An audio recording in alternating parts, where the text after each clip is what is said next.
Hello everyone, welcome back to my channel. বাসি খিচুড়ি আর noodles দিয়ে বানিয়ে ফেললাম দারুণ মজাদার বিকেলের নাস্তা। কি শুনে অবাক হচ্ছেন তো, কিভাবে আবার বাসি খিচুড়ি আর নুডলস দিয়ে বিকেলের নাস্তা বানিয়ে ফেললাম? অবাক হওয়ার কিছু নেই। সকালবেলা আমি খিচুড়ি রান্না করেছিলাম, তারপর কিছুটা খিচুড়ি রয়ে গিয়েছিল, সেটা একটা বাটির মধ্যে নিয়ে নিলাম। তারপর এর মধ্যে দিয়ে দিলাম আগে থেকে রান্না করে রাখা নুডলস।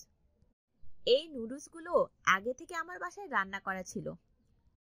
তারপর আমি এর মধ্যে দিয়ে দিলাম কাঁচামরিচ কুচি, একটি বড় সাইজের পেঁয়াজ কুচি, পুদিনা পাতা কুচি আর একটি ডিম। তারপর সবকিছু একসাথে ভালো করে মিশিয়ে নিব। আমি এর মধ্যে এক্সট্রা বেশি কিছু দেইনি, কারণ নুডলস আমি মাংস দিয়েই রান্না করেছিলাম, তাই এর মধ্যে আমার এক্সট্রা কোনো লবণ কিংবা অন্য কিছুই দেওয়ার প্রয়োজন হয়নি।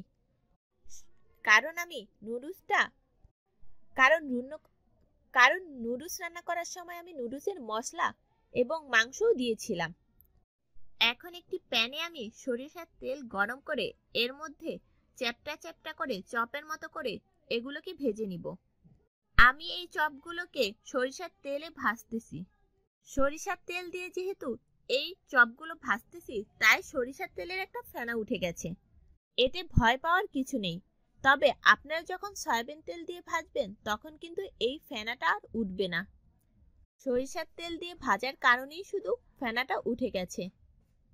চপগুলোর কালার যখন লালচে বর্ণের হয়ে যাবে, তখন আমি এগুলোকে তেল ঝরিয়ে উঠিয়ে নেব।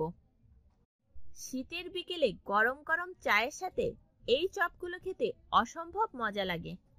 এই চপটা খেলে কেউ বুঝতেই পারবে না এটার মধ্যে শুধু বাসি খিচুড়ি আর নুডলস দিয়ে বানানো হয়েছে। আশা করছি এই রেসিপিটা আপনাদের ভালো লেগেছে। আমার রেসিপিগুলো যদি আপনাদের ভালো লেগে থাকে, তাহলে অবশ্যই আমার চ্যানেলটি সাবস্ক্রাইব করবেন। ধন্যবাদ।